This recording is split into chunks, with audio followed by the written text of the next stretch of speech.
ಜಿಮ್ನಲ್ಲಿ workout ಮಾಡುವಂತಹ ಸಂದರ್ಭದಲ್ಲಿ techie ಮೇಲೆ ನಡೆದಿದ್ದಂತಹ ಡೆಡ್ಲಿ ಅಟ್ಯಾಕ್ ಬಹಳ ದೊಡ್ಡ ಮಟ್ಟದಲ್ಲಿ ಸದ್ದು ಮಾಡಿತ್ತು.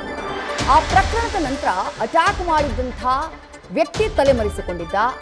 ಅಟ್ಯಾಕ್ ಮಾಡಿದ್ದಂತಹ ವರುಣ್ನ ಈಗ ಪೊಲೀಸರು ಬಂಧಿಸಿದ್ದಾರೆ. ಮೇ 12ನೇ ತಾರೀಕು ಸಂಜೆ ಕೀರ್ತನ್ ಎಂಬಾತನ ಮೇಲೆ ವರುಣ್ ಹಲ್ಲೆ ಮಾಡಿದ್ದ. ಜಿಮ್ನಲ್ಲಿ ಕೀರ್ತನ್ ತಲೆಗೆ ಪಂಚ್ ಕೊಟ್ಟಿದ್ದ. ಮುಖದ ಮೂಳೆಯೇ ಮುರಿದು ಕೀರ್ತನ್ ಆಸ್ಪತ್ರೆಗೆ ಸೇರ್ಬಿಟ್ಟಿದ್ದ.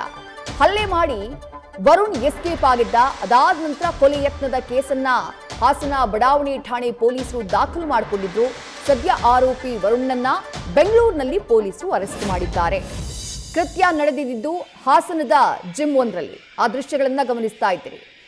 ಏನೋ ಪಾಸ್ ಆಗೋ ಟೈಮ್ನಲ್ಲಿ ಕೈ ಟಚ್ ಆಯಿತು, ಭುಜ ಟಚ್ ಆಯಿತು ಅನ್ನುವಂತಹ ಕಾರಣಕ್ಕಾಗಿ ಹೆಂಗ್ ಹೊಡೆದ ಆತ ಅನ್ನೋದನ್ನ ನೋಡ್ತಾ ಇದ್ದೀರಿ.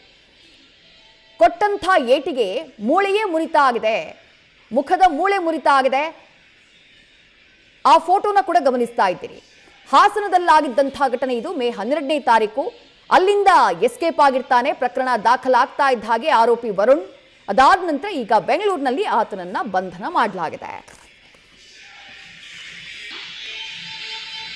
ಮತ್ತಷ್ಟು ಡೀಟೇಲ್ಸ್ನ ನಮ್ಮ ಪ್ರತಿನಿಧಿ ಕಿರಣ್ ನೀಡ್ತಾ ಹೋಗ್ತಾರೆ. ಕಿರಣ್, ದೊಡ್ಡ ಮಟ್ಟದಲ್ಲಿ ಈ ವಿಡಿಯೋ ವೈರಲ್ ಆಗಿತ್ತು. ಆತನ ವರ್ತನೆ ವಿರುದ್ಧ ಸಾಕಷ್ಟು ಆಕ್ರೋಶ ವ್ಯಕ್ತವಾಗಿತ್ತು.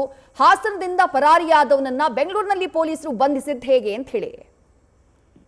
ವಿದ್ಯೆ ಏನು ಸಾಮಾನ್ಯವಾಗಿ ಇತ್ತೀಚೆಗೆ ಒಂಥರ ಒತ್ತಡ ಅನ್ಬೋದು. ಒತ್ತಡದ ಬದುಕು ಮತ್ತೆ ಒತ್ತಡ ಜೀವನದಲ್ಲಿ ಅಂದ್ರೆ ಯುವಕರು ಇರ್ಬೋದು, ವಯಸ್ಸಾದವರು ಇರ್ಬೋದು, ತಮ್ಮದೇ ಆದ ಶೈಲಿಯಲ್ಲಿ ಕೆಲವರು ವಾಕಿಂಗ್ ಮಾಡ್ತಾರೆ, ಕೆಲವರು ಜಾಗಿಂಗ್ ಮಾಡ್ತಾರೆ, ಕೆಲವರು ತಮ್ಮ ದೇಹ ದಾಢ್ಯವನ್ನ ಅಂದ್ರೆ ದೇಹವನ್ನ ಸುಂದರವಾಗಿ ಇಟ್ಕೊಳ್ಳೋದು ಇದಕ್ಕೆ ಏನು ಜಿಮ್ಗೂ ಹೋಗ್ತಾರೆ.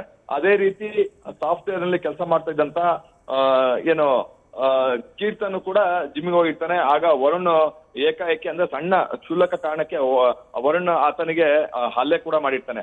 ಹಲ್ಲೆ ಮಾಡಿದಾಗ ಗಂಭೀರವಾಗಿ ತಲೆ ಭಾಗಕ್ಕೆ ಗಾಯ ಆಗಿರುತ್ತೆ. ಆತನಿಗೆ ಹಾಸನದ ಖಾಸಗಿ ಹಾಸ್ಪಿಟಲ್ ಚಿಕಿತ್ಸೆ ಕೊಡ್ತಾ ಇರ್ತಾರೆ. ಈ ಸಂಬಂಧಪಟ್ಟಂತೆ ಅಲ್ಲಿ ಜಿಮ್ ನಲ್ಲಿ ಬಂದಂತ ಸಾಕಷ್ಟು ಜನ ಮತ್ತೆ ಸಂಬಂಧಿಕರು, ಅವ್ರ ತಂದೆ ಕೂಡ ಆರೋಪ ಮಾಡ್ತಾರೆ, ಈ ರೀತಿ ಮಾಡೋದು ಎಷ್ಟು ಮಟ್ಟಿಗೆ ಸರಿ ಅಂತ.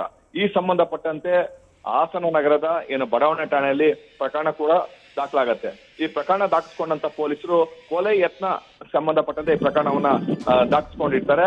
ಮತ್ತೆ ಏನು ವರುಣ್ ಕೂಡ ಕಾರ್ತಿಕ್ ಮೇಲೆ ಹಲ್ಲೆ ಮಾಡಿ ಆತ ವರುಣ್ ಬೆಂಗಳೂರಿನಲ್ಲಿ ತಲೆ ತಪ್ಪಿಸ್ಕೊಂಡಿರ್ತಾನೆ.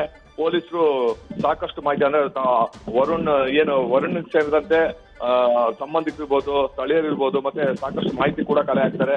ಮತ್ತೆ ಆತ ಯಾರಿಗೆ ಫೋನ್ ಮಾಡಿರ್ತಾನೆ ಆ ಮಾಹಿತಿನ ಕೂಡ ಕಲೆ ಹಾಕ್ತಾ ಇರ್ತಾರೆ. ತಕ್ಷಣ ಆತ ಬೆಂಗಳೂರಲ್ಲಿ ಇರೋದು ಕನ್ಫರ್ಮ್ ಮಾಡ್ಕೊಂತಾರೆ, ಖಾತ್ರಿ ಪಡಿಸ್ಕೊಂತಾರೆ.